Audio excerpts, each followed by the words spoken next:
warahmatullahi wabarakatuh. Alhamdulillahirabbil alamin wa bihi nasta'in wa la umur dunya waddin. Wassalatu wassalamu ala asrofil anbiya'i wal mursalin wa ala alihi wa ashabihi ajmain amma ba'du. Pertama-tama marilah kita panjatkan puja kepada Tuhan yang Maha Kuasa, puji kepada Tuhan yang Maha Suci, serta rasa syukur kita kepada Tuhan yang Maha Ghafur atas berkat rahmat dan hidayahnya.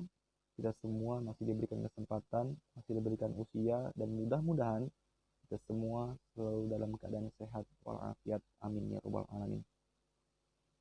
Dan tak lupa sholawat beserta salam semoga selalu tercurah limpahkan kepada Kanjeng Nabi Muhammad Sallallahu Alaihi Wasallam, kepada para keluarganya, para sahabat, para tabi'in, kepada kita selaku umatnya yang mudah-mudahan selalu taat dan patuh terhadap ajarannya. Amin ya rabbal alamin.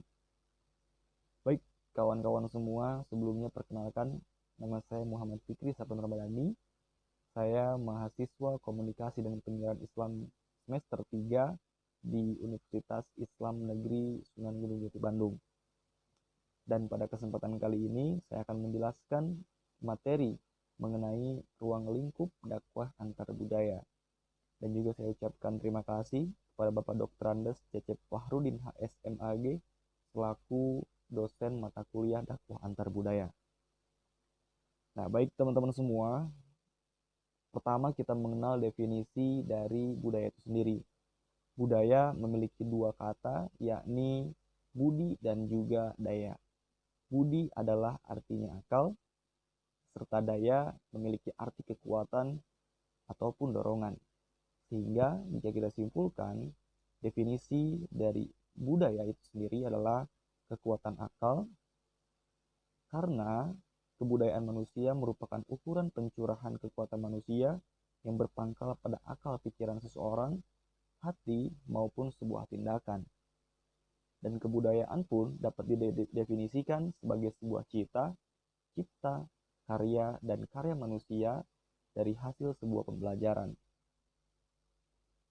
Dan jika berbicara masalah terminologi Islam, budaya sering juga disebut sebagai al-urf. Al-urf ini adalah pengetahuan tentang norma dan nilai yang disepakati dan diketahui. Atau urf ini adalah salah satu landasan terkuat atau sebagai keharusan agar selalu memelihara sesuatu yang ma'ruf dan mencegah sesuatu yang sebaliknya, yakni budaya mungkar. Itu adalah definisi dari budaya. Dan selanjutnya, setelah kita memahami definisi dari budaya itu sendiri, kita perlu memahami unsur-unsur atau unsur-unsur apa saja dalam dakwah antar budaya.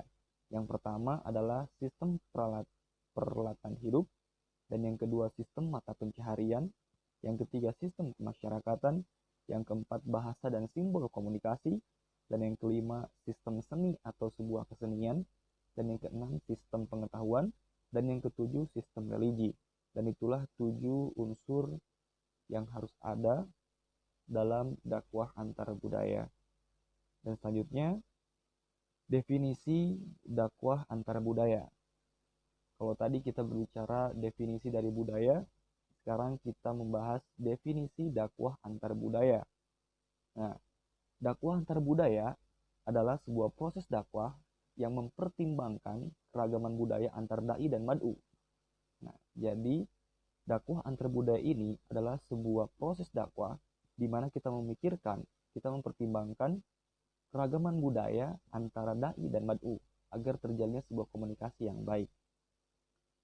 Kita mempelajari penyebab terjadinya gangguan interaksi pada tingkat intra dan antar budaya agar peran dakwah dapat tersampaikan dengan tetap terpeliharanya situasi yang damai.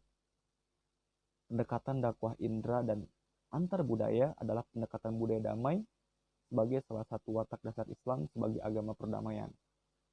Jadi, kalau disimpulkan secara singkat mengenai definisi dakwah antar budaya adalah sebuah proses di mana ilmu mempertimbangkan sebuah dakwah dapat tersampaikan secara sistematis, tersalurkan dengan matang antara dai dan mad'u, meskipun di dalamnya terdapat.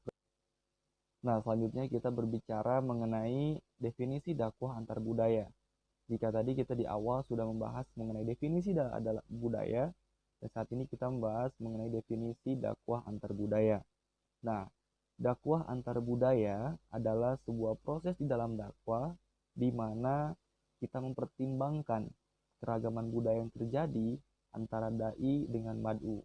Tujuannya apa? Tujuannya agar kita mengetahui penyebab-penyebab terjadinya gangguan-gangguan interaksi atau ada miskomunikasi dalam sebuah kegiatan dakwah. Itu perlu dipelajari dalam dakwah antar budaya. Nah, lalu pendekatan dakwah inter dan antar budaya adalah pendekatan budaya damai sebagai salah satu watak dasar Islam sebagai agama perdamaian. Jadi Islam memahami perbedaan, Islam memahami miskomunikasi dalam suatu kegiatan dakwah dengan damai karena Islam adalah agama perdamaian. Lalu setelah itu kita beralih kepada metode dakwah antar budaya. Nah, ada 3 poin penting dalam metode dakwah antar budaya, yakni yang pertama metode istinbat, yang kedua metode iktibas, dan yang ketiga metode istiqra. Yang pertama metode istinbat. Metode istinbat yakni metode di mana kita melakukan penalaran dalam menjelaskan objek kajian dengan cara kita menyampaikan isyarat-isyarat tersebut melalui Al-Quran dan As-Sunnah. Lalu yang kedua ada metode iktibas, yakni kita melakukan penalaran dalam menjelaskan objek kajian dakwah antar budaya ini dengan meninjau pemikiran-pemikiran produk para pakar dakwah yang bersumber pada Al-Quran dan As-Sunnah, meminjam teori yang digunakan oleh disiplin ilmu lain. Jadi kita menyampaikan kembali pandangan-pandangan dari pakar-pakar dakwah dengan tujuan agar tersampaikan sebuah pesan yang ingin disampaikan dalam satu kegiatan dakwah antara budaya. Lalu yang ketiga ada metode istiqra, yakni penalaran yang dilakukan dengan cara kita menjelaskan sebuah objek kajian dakwah antar budaya ini dengan menggunakan prosedur-prosedur kerja metode ilmiah. Jadi dalam metode istiqra ini kita lebih menyampaikan penjelasan-penjelasan atau penalaran-penalaran ini lebih kepada penyampaian menggunakan prosedur kerja metode ilmiah. Kita menyampaikan secara metode-metode ilmiah. Dan itulah 3 metode penting. Yang pertama tadi metode istinbat, yang kedua metode iktibas, dan yang ketiga metode istiqra. Nah, selanjutnya kita akan membahas mengenai aksiologi dakwah antar budaya. Aksiologi ini adalah salah satu cabang ilmu filsafat yang mempertanyakan bagaimana manusia menggunakan ilmunya tersebut. Atau yang saat ini kita bahas adalah ilmu mengenai dakwah antar budaya. Nah, yang pertama, aksiologi dakwah antar budaya yakni memberikan wawasan dan mempertegas objek material dan objek formal ilmu dakwah yang unik, menantang, dan problematika yang keberadaannya selalu terlihat masa kini atau terkesan modern. Lalu yang kedua, memberikan bukti kebenaran ayat-ayat yang terdapat dalam Al-Quran yang teramati dalam kenyataan empiris, keragaman budaya dengan ayat-ayat tertulis dalam firman Allah tentang keragaman makhluk manusia sebagai bagian ciptaannya. Lalu yang ketiga, bagi para dai itu sendiri, antar budaya akan membantu dan mempermudah dalam melakukan tugas dakwah antar budaya.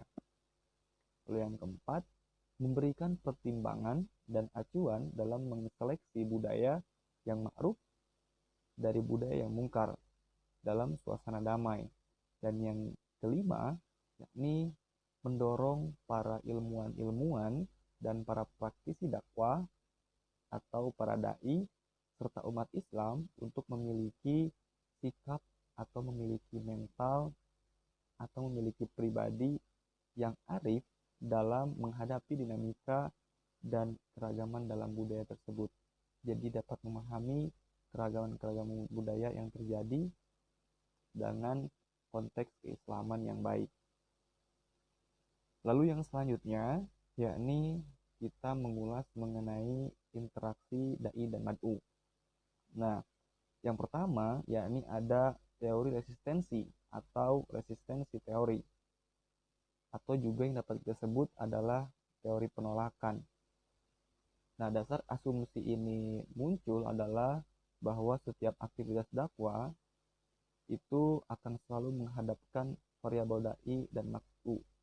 Jadi, secara resistensi sudah jelas bahwa dalam kegiatan dakwah pasti melibatkan antara dai dan mad'u. Lalu yang kedua ada acculturation theory atau teori akulturasi atau sebuah teori percampuran. Jadi hal ini adalah untuk mempermudah hubungan relasi dan interaksi antara sesama manusia dan berbagai komponen budaya menjadi satu padu dalam hubungan dakwah antar budaya. Dan yang ketiga adalah reception theory atau teori resepsi, yakni menerima sepenuhnya atau menerima sebahagian gagasan budaya yang ada, dan budaya yang baru itu harus menjadi sebuah budaya masyarakat setempat terlebih dahulu dan menjadikan sebuah satu padu dalam dakwah antar budaya. Lalu yang keempat yakni complement teori atau teori komplementer. Teori komplementer adalah sebuah pembaharuan suatu budaya masyarakat yang ada, terlebih saat ini di era globalisasi budaya adalah pemestian. Jadi dalam teori komplementer ini adalah atau yang juga bisa disebut suatu pembaharuan di mana budaya-budaya yang ada dalam sebuah masyarakat bersatu padu dengan sebuah era globalisasi yang ada bisa menjadi satu padu yang nyata. Nah, baik kawan-kawan semua, jadi itulah pembahasan sedikit mengenai dakwah antar budaya, di mana kita tadi sudah memahami bahwa dakwah antar budaya adalah sebuah ilmu yang memahami di mana kita perlu menyesuaikan antara kegiatan dakwah ini dengan era yang terjadi saat ini, di mana berbagai macam budaya yang ada dengan berbagai macam pemikiran-pemikiran yang ada mengenai suatu kegiatan dakwah, kita banyak mengetahui metode-metode yang bisa disampaikan dengan tujuan agar bisa tetap menyampaikan suatu pesan-pesan, agar bisa tetap menyampaikan suatu nilai yang ingin kita sampaikan kepada mad'u atau sebagai seorang pendengar dalam suatu kegiatan dakwah. Nah, mungkin itu yang dapat saya sampaikan. Sekali lagi mohon maaf apabila ada kesalahan. Terima kasih atas kesempatannya. Assalamualaikum warahmatullahi wabarakatuh.